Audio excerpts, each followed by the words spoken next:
Hello students, आप सभी का हमारे इस यूट्यूब चैनल में स्वागत है। स्टूडेंट्स, हम linear programming problem and its application ये पेपर हम सॉल्व कर रहे थे। बेसिकली इस पेपर के हम लेक्चर्स पढ़ रहे थे। ठीक है, लेक्चर नंबर 48 पे पहुंच चुके हैं।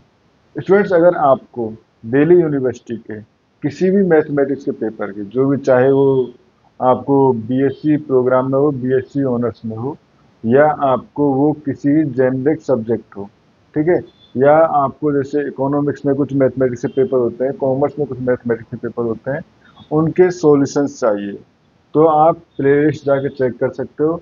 आपको मेरे यूट्यूब चैनल पे मोस्टली प्लेलिस्ट का, मोस्टली पेपर्स का सॉल्यूशन जो है मिल जाएगा, प्लेलिस्ट बनी हुई मिल जाएगी। अगर आपको नहीं मिलती है तो आप कमेंट बॉक्स में कमेंट कर दीजिए, आपको वो प्लेलिस्ट जल्दी से जल्दी प्रोवाइड करा दी जाएगी। ठीक है स्टूडेंट्स, किसी भी वीडियो के कमेंट बॉक्स में कमेंट कर दीजिए। अब ये हमारे पास क्वेश्चन है, graphical method for solution of 2x n and m×2। इससे पहले जो पढ़ा था, हमने पढ़ा था रूल ऑफ डोमिनेंस, और उससे पहले पढ़ा था 2x2 पे of matrix without saddle point किस तरह सॉल्व करते हैं, और उस तरह से विद सैडल पॉइंट कैसे सॉल्व करते हैं। ठीक है, अब है हमारे पास, जब हमारे पास जो पे ऑफ मैट्रिक्स हो या तो 2x n या m×2 में हो, या फिर इस तरह रूल ऑफ डोमिनेंस लगा के 2x n या m×2 में कन्वर्ट हो जाए। ठीक है, तो पहले हम पढ़ते हैं for 2x n। Suppose let पे ऑफ मैट्रिक्स, ठीक है, ये है हमारे पास प्लेयर ए जिसकी स्ट्रेटेजी है A1 and A2। Player B जिसकी स्ट्रेटेजी है B1 B2 dot dot Bn। ठीक है, ये कॉस्ट है A11 A12 A1n A21 A22 A2n। ठीक है स्टूडेंट्स, अब प्लेयर ए की एक स्ट्रेटेजी को यूज करने की, A1 स्ट्रेटेजी को यूज करने की प्रोबेबिलिटी जो रहेगी वो क्या रहेगी हमारे पास P1, और A2 को यूज करने की प्रोबेबिलिटी रहेगी P2। ठीक है, एंड प्लेयर बी के लिए जो प्रोबेबिलिटी रहेंगी वो रहेंगे Q1 Q2 dot dot Qn। ये तो कौन सी स्ट्रेटेजी को किस प्रोबेबिलिटी से यूज कर रहा है, इस चीज की प्रोबेबिलिटी है। ठीक है, अब ये हो गया। इसके बाद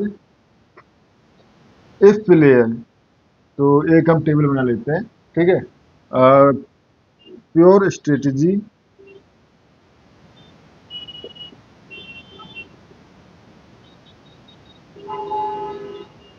चूज बाय प्लेयर बी। ठीक है, प्लेयर बी एक स्ट्रेटेजी चूज करेगा, एक्सपेक्टेड पे ऑफ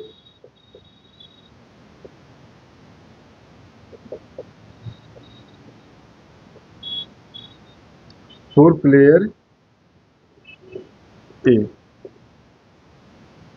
ठीक है, ये हमारे पास दोनों के बीच में एक ग्राफ बना रहे हैं। ठीक है, तो अगर प्लेयर ए जो है, बी जो है B1 स्ट्रेटेजी को यूज करे, B1 स्ट्रेटेजी को यूज करेगा तो प्रॉफिट कितना हो जाएगा इसका, एक्सपेक्टेड पे ऑफ अगर हम EB से डिनोट करें तो ये हो जाएगा A11 P1 प्लस उसके बाद A12 सॉरी A21 P2। ठीक है, सिमिलरली अगर B2 को यूज करें तो एक्सपेक्टेड पे ऑफ कितना हो जाएगा, ये हो जाएगा A12 P1 plus A22 P2। Similarly अगर बी प्लेयर जो है वो nth स्ट्रेटेजी को यूज करे, ठीक है, nth स्ट्रेटेजी को यूज करे तो ये हो जाएगा EB एक्सपेक्टेड प्रॉफिट जो है वो हो जाएगा हमारे पास A1n P1 plus A2n P2। ठीक है, ये हो गया। अब हमारे पास एक रिलेशन है, क्यों, अगर देखो प्लेयर ए जो है वो या तो P1 यूज करेगा या P2 करेगा, बट करेगा जरूर। ठीक है, तो we know that P1 plus P2 equal to 1। तो यहाँ से मैं लिख सकता हूँ P2 equal to 1 minus P1। ठीक है, तो ये हो जाएगा हमारे पास, इसको अगर मैं यूज करूँ तो A11, ठीक है, A11 minus A21 and P1, ठीक है। क्योंकि P2 की जगह क्या पुट करूंगा मैं, P2 की जगह 1 माइनस P1 पुट करूंगा, तो मल्टीप्लाई होगा तो A21 and minus A21 dot P2, तो मैंने P1 सॉरी P1 कॉमन ले लूंगा तो ये आ जाएगा, ठीक है, एंड प्लस A21। सिमिलरली ये हो जाएगा A12 minus A22 P1 plus A22, ठीक है, एंड यहाँ पे जाके ये हो जाएगा हमारे पास A1n plus A1n minus A2n, ठीक है, P1 प्लस A2n, ठीक है स्टूडेंट्स। ये हो गया हमारे पास। अब ये हो गया तो इसके बाद प्लेयर ए क्या करेगा, प्लेयर ए का एम क्या है, अपने मिनिमम प्रॉफिट को मैक्सिमाइज करना। तो इसके बाद क्या करेंगे, हम एक ग्राफ ड्रॉ करेंगे जो जहाँ पे बेसिकली पी रहेगा, पी की वैल्यू 0 एंड 1 तक ही रहेगी, ठीक है, एंड ये हमारे पास एक्सपेक्टेड पे ऑफ आएगा, ठीक है। अब P1 की वैल्यू जैसे 0 लिया, ठीक है, P1 की वैल्यू 0 लिया तो कहीं पे ये वैल्यू आ रही होगी A11 माइनस A21, एंड ये और जब हम P1 की वैल्यू P1 की वैल्यू जब 0 लेंगे तो 0 लेने पे ये आ जाएगा हमारे पास कितना, 0 लेने पे A21, कहीं A21 यहाँ होगा या नीचे कहीं पर भी, नीचे ऊपर कहीं पर भी हो सकता है, ठीक है। अगर जब हम इसकी वैल्यू 1 लेंगे तो A21 से A21 कट जाएगा, A11 आ जाएगा, ठीक है। तो इस तरह से ग्राफ बनेगा, ठीक है। एक यहाँ इस लाइन को बना लीजिए, ठीक है, यानी ये हमारे पास लाइन हो गई P इक्वल टू 0, ठीक है, P इक्वल टू 1 और ये P इक्वल टू 0, ठीक है। ये हो गया।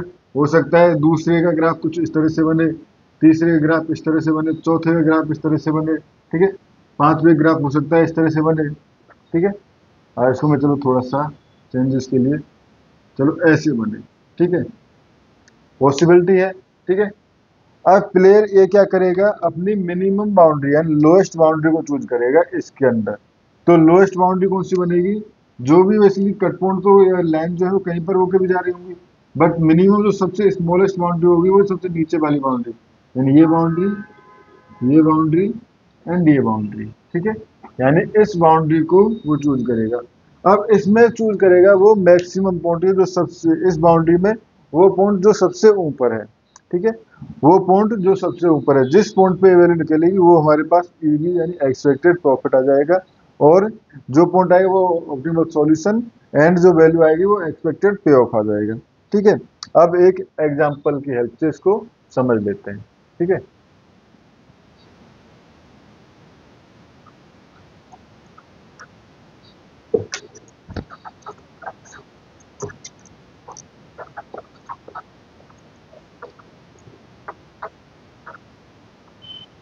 तो एक एग्जांपल लेते हैं हमारे पास, ये हमारे पास है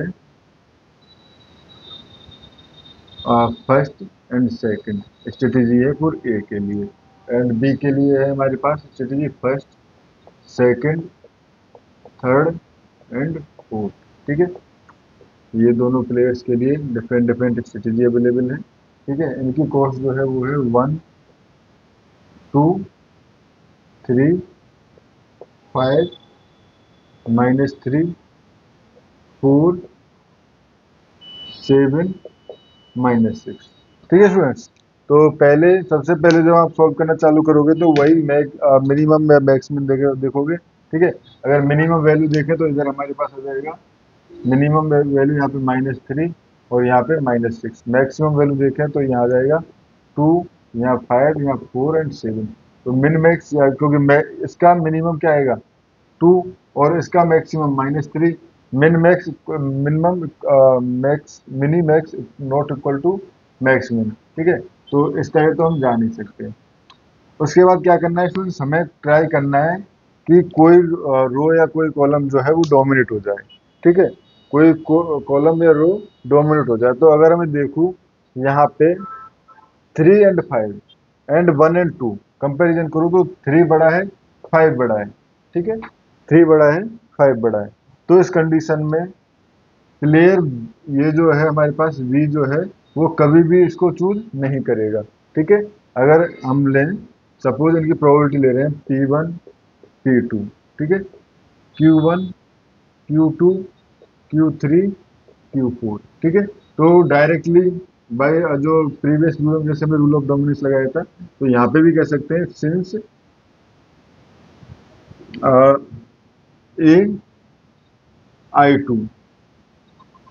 AI2 is greater than equal to AI1 for all I equal to 1 and 2, ठीक है। यानी कि ये हमारे पास है, यानी हर कॉलम का इस सेकंड कॉलम का एलिमेंट जो है फर्स्ट कॉलम के एलिमेंट से बड़ा है। तो यहाँ से हम कह सकते हैं सेकंड कॉलम विल बी या Q2 second strategy of player B, strategy of player B will be dominated by first, ठीक है। तो यहाँ से implies Q2 equal to zero. तो अब हमारे पास मैट्रिक्स बचा P1 P2, ये फर्स्ट स्ट्रेटेजी है, सेकंड, ठीक है। यहाँ ये हो गया हमारे पास। उसके बाद Q1 Q3 Q4, ये इसकी हमारे पास फर्स्ट थर्ड एंड फोर्थ, ठीक है। ये है हमारे पास, इसको लिख देते हैं 1 2 -3 4 7 एंड -6, ठीक है स्टूडेंट्स। ये हो गए हमारे पास। चलो अब देखें कुछ कट रहा है क्या। यहाँ पे अगर देखें तो -3 बड़ा है, छोटा है, ठीक है, और यहाँ पे ये 2 बड़ा है, तो ये तो कटेगा नहीं। यहाँ पे देखो 7 बड़ा है बट यहाँ पे 4 बड़ा है, और यहाँ पे इन दोनों का कॉम्बिनेशन देख लो 7 एंड 8 एंड 6 एंड -2, तो यहाँ पे भी कोई कॉम्बिनेशन कटता हुआ नहीं दिख रहा, ठीक है स्टूडेंट्स। तो यहाँ से ये तो क्लियर हो गया कि कुछ नहीं कट रहा है, इसका मतलब कि हमारे पास और इसमें रूल ऑफ डोमिनेंस नहीं लगाया जा सकता। बेसिकली लगाया जा सकता है, ठीक है। कैसे कह सकते हैं हम लगाया जा सकता है, क्योंकि हमने सिर्फ 2 रूल ऑफ डोमिनेंस चेक कर पाते हैं, क्योंकि लीनियर कॉम्बिनेशन वाला रूल ऑफ डोमिनेंस जो है वो हम कभी चेक ही नहीं कर पाते। उसका रीजन सिर्फ सिंपल सा इतना है कि लीनियर कॉम्बिनेशन तो है, इनफाइनाइट लीनियर कॉम्बिनेशन बन जाएंगे। अब इनफाइनाइट लीनियर कॉम्बिनेशन को चेक कर पाना बहुत डिफिकल्ट टास्क है, ठीक है। इसलिए हम 2 तरह से लीनियर रूल ऑफ डोमिनेंस लगाने के बाद डायरेक्टली हम इस पे आ जाते हैं, और इसके बाद भी हम सॉल्व कर सकते हैं। हम यहाँ से भी डायरेक्ट जो हमारे पास 2x मैट्रिक्स था उसको सॉल्व कर सकते थे, कोई इफेक्ट नहीं पड़ता, ठीक है स्टूडेंट। तो अब ये हो गया। अब हमारे पास हम यहाँ पे बनाते हैं matrix strategy of player B, ठीक है, and expected payoff for player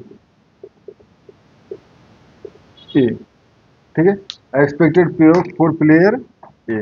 तो यहाँ से ये हो जाएगा हमारे पास, एक स्ट्रेटेजी है फर्स्ट थर्ड एंड फोर्थ, ठीक है। फर्स्ट को यूज करेगा तो ये हो जाएगा हमारे पास P1 + 2, ये P2 है, ठीक है, 2 P2। एंड अगर इसको यूज करेगा तो -3P1, ठीक है, एंड +4 P2, ठीक है। अगर फोर्थ स्ट्रेटेजी की बात करें तो ये हो जाएगा 7P1 -6 P2, ठीक है। बट P1 + P2 = 1, तो यहाँ से हमारे पास आ जाएगा, अगर बात करें तो P1, ठीक है, P1 + 2 और 1 - P1, ठीक है। तो ये क्या हो जाएगा, देखो P और -P1, तो वैसे 2 - P1 हो गए, 2 - P1, ठीक है। यहाँ पे अगर हम पुट करें तो -3P1 एंड यहाँ से हो जाएगा 4 1 - P1, तो ऐड हो जाएगा, यानी हो जाएगा 4 - 7P1, ठीक है। अगर यहाँ से हम बात करें तो ये प्लस हो जाएगा, तो ये हो जाएगा 13, आप चाहे सॉल्व कर लें, ठीक है, 13P1 - 6, ठीक है। P1 P2 P3 value put करनी है डायरेक्ट, ठीक है। अब हम आ जाते हैं ग्राफ प्लॉटिंग पे, ठीक है। तो ये हमारे पास ग्राफ प्लॉट हो गया, ठीक है। यहाँ पे हमारे पास P1 इक्वल टू 0 एंड ये हो जाएगा P1 इक्वल टू 1 वाली लाइन, ठीक है। ये हो जाएगा, यहाँ पे हमारे पास एक्सपेक्टेड पे ऑफ, ठीक है। ये हो गया। अब पहली लाइन, जब अगर हम P1 इक्वल टू 0 पुट करें, ठीक है, P1 इक्वल टू 0 पुट करें तो 2, तो उस कंडीशन में सपोज 2 यहाँ पर है, और P1 इक्वल टू 1 पुट करें तो 1, सपोज यहाँ पर है, ठीक है। सपोज ये लाइन है, ठीक है स्टूडेंट्स, ये हो गया।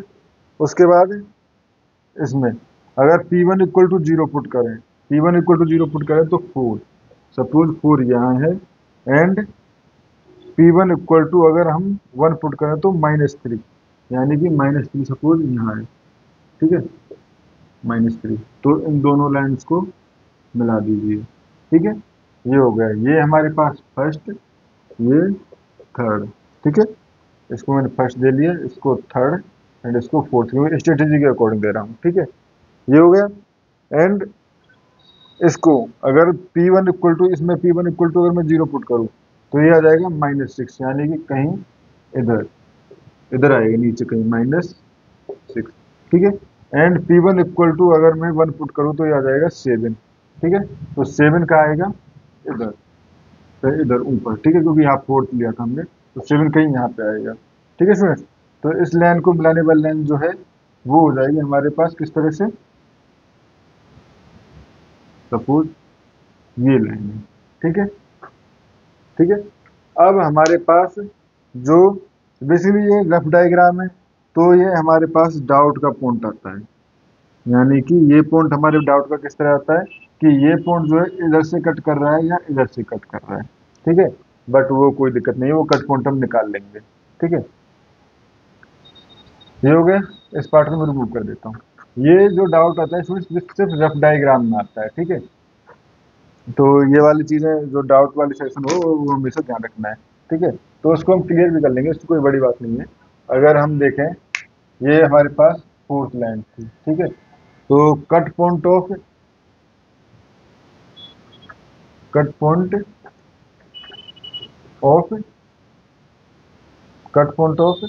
First and third, first and third, ठीक है। फर्स्ट एंड थर्ड का कट पॉइंट अगर देखें तो ये है हमारे पास 2 minus P1 equal to 4 minus 7 P1, ठीक है। तो ये हो जाएगा हमारे पास इधर जाके -6 P1, या इधर जाएगा 6 P1 इक्वल टू 2, या P1 इक्वल टू 1/3, ठीक है। तो 1 एंड थर्ड का कट पॉइंट जो है, 1 एंड थर्ड का कट पॉइंट जो है, ये जो पॉइंट है वो है 1/3, ठीक है। ये कट पॉइंट जो है 1 एंड 1/3, एंड सेकंड 1, और कौन सी कट पॉइंट है, अगर हम देखें फर्स्ट एंड फोर्थ का cut point of first and fourth, ठीक है। फर्स्ट एंड फोर्थ, अगर क्योंकि अगर ये कट पॉइंट जो है इधर आएगा, इससे बड़ा आएगा, तो इस कंडीशन में ये जो कट पॉइंट यहाँ पे कर रहा होगा तो इधर करेगा, ठीक है। अब देख लेते हैं कहीं ये क्या आता है। ये हमारे पास देखिए 2 minus P1 equal to 13 P1 minus 6, ठीक है। तो ये आ जाएगा, इधर जाएगा तो 14 P1 इक्वल टू, ये मैं इधर ले गया हूँ, ये इधर आ गया 4, ठीक है। ये आ गया आपका P1 इक्वल टू 2/7, 2/7, और इसको मैं लिख सकता हूँ 2/6, ठीक है। तो ऑब्वियसली ये जो है वो स्मॉल नंबर है, ये जो है स्मॉल नंबर है, तो ये ठीक है हमारे पास, ये कट पॉइंट जो है 2/7 है, ठीक है। ये कट पॉइंट जो है वो 2/7 है, ठीक है स्टूडेंट्स। ये हो गया हमारे पास। तो अब ठीक है, हमारे पास कट पॉइंट ठीक थे। अब देखते हैं हम लोअर बाउंड्री, लोएस्ट बाउंड्री। तो लोएस्ट बाउंड्री अगर देखें तो पहले जो सबसे नीचे जाएंगे तो एक पॉइंट ये है, ये वाली पॉइंट, यानी कि ये बाउंड्री प्लस ये एंड ये जो है इसमें सबसे नीचे वाली बाउंड्री है, ठीक है। बाकी पॉइंट तो इससे ऊपर है ना, ठीक है। अगर क्योंकि इधर देखें, इससे इधर देखें तो ये वाली बाउंड्री, इससे और इसके बीच में देखें वह 2/7 से 1/3 बीच में, तो ये बाउंड्री है, और 1/3 से ऊपर देखें तो ये वाली बाउंड्री लोएस्ट है, ठीक है। अब since player A wants maximize its minimum profit, maximize its minimum profit, minimum profit, ठीक है। मिनिमम प्रॉफिट को मैक्सिमाइज करना चाहेगा, तो इस केस में ये हो जाएगा हमारे पास मिनिमम करना चाह रहा है तो मैक्सिमम, तो यहाँ से want to maximize minimum profit, so we choose maximum point, या कहें हम highest point of lowest boundary, ठीक है। तो वो कौन सा पॉइंट है? ऑब्वियसली ये पॉइंट है, क्योंकि इसके जो अगर देखिए स्लोप नीचे की तरफ है, तो ये तो ये वाला तो हाईएस्ट नहीं हो सकता।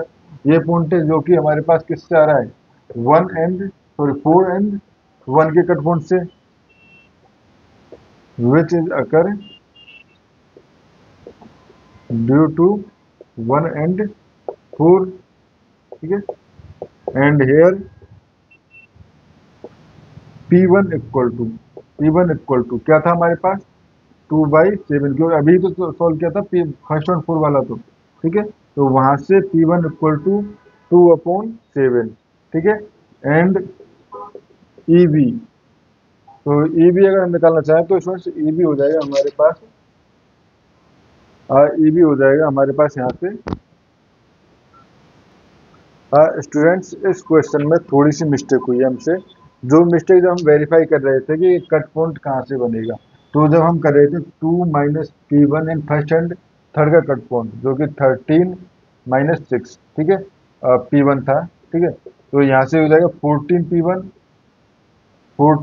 P1 इधर आएगा, तो ठीक है, सॉरी ये इधर जाएगा, और ये जब इधर आएगा तो ये 8 हो जाएगा, ठीक है। तो ये आ जाएगा हमारे पास P1 equal to 8/14, P1 equal to 8/14, यानी कि P1 इक्वल टू आ जाएगा हमारे पास, ये हो जाएगा, अगर मैं इसको देखूँ तो ये हो जाएगा हमारे पास 2 से डिवाइड कर लूँ तो ये हो जाएगा 4/7, P1 इक्वल टू 4/7, जो कि ऑब्वियसली जो हमारे पास 1/3 आया था उससे बड़ा है, 1/3 से बड़ा है, यानी कि इसका कट पॉइंट जो है वो इधर ना बन के, इस लाइन का कट पॉइंट जो है इधर ना बन के वो किधर बनेगा,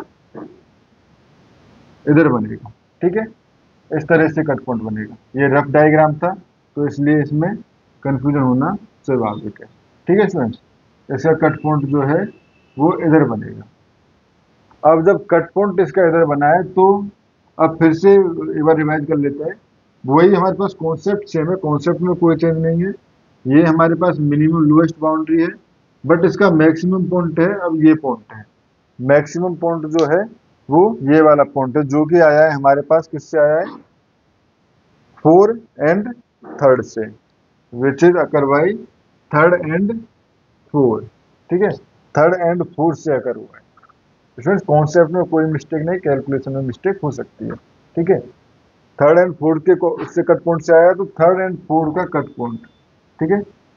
नाउ कट पॉइंट हमने 3rd and 4th का निकाला नहीं था, ये निकालते हैं, तो सो 7 माइनस, तो 4 - 7 P1, 4 - 7 P1 equal to 13 P1 - 6, ठीक है।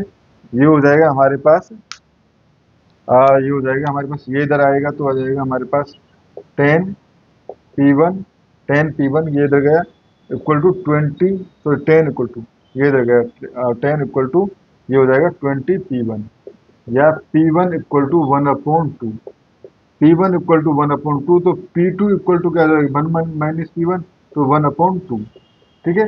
P1 एंड P2 यहाँ आ चुके हैं, and expected value of gain EB, ठीक है। तो आप चाहे थर्ड वाली में लिख लो या फोर्थ वाली में, थर्ड या फोर्थ वाली में, ठीक है, इसमें नहीं लिखना है, ठीक है स्टूडेंट्स, थर्ड या फोर्थ वाली में। तो यहाँ से हमारे पास आ जाएगा थर्ड एंड फोर्थ में, तो यहाँ से 7 - 4 P1, तो 7 - 4, ठीक है, into P1 into 1/2, 4 - 7 P1, 4 - 7 P1, तो 7/2, ठीक है। तो ये हो जाएगा हमारे पास 1/2, ठीक है स्टूडेंट्स, तो इसका एक्सपेक्टेड गेम जो है वो आ गए हमारे पास 1/2। ठीक है स्टूडेंट्स, ठीक है स्टूडेंट्स, तो ये आ गए हमारे पास इजी। अब बात आती है हमारे पास, ये तो हमारे पास हमने स्ट्रेटेजी निकाली थी प्लेयर ए के लिए। अब प्लेयर बी के लिए, प्लेयर बी भी तो हमारे पास Q1 Q2 Q3 से कुछ प्रोबेबिलिटी से स्ट्रेटेजी यूज कर रहा है। ठीक है, तो उस कंडीशन में हम किस तरह से सॉल्यूशन निकालेंगे, तो ये बात हम जो बताएंगे आपको बताएंगे जब हम लीनियर प्रोग्रामिंग और इसके बीच में एक रिलेशन डेवलप कर लेंगे।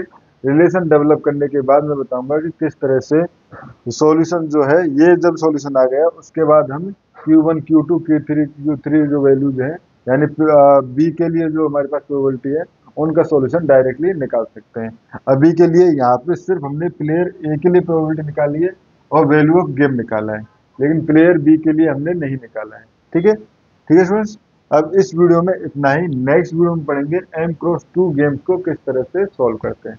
Thank you.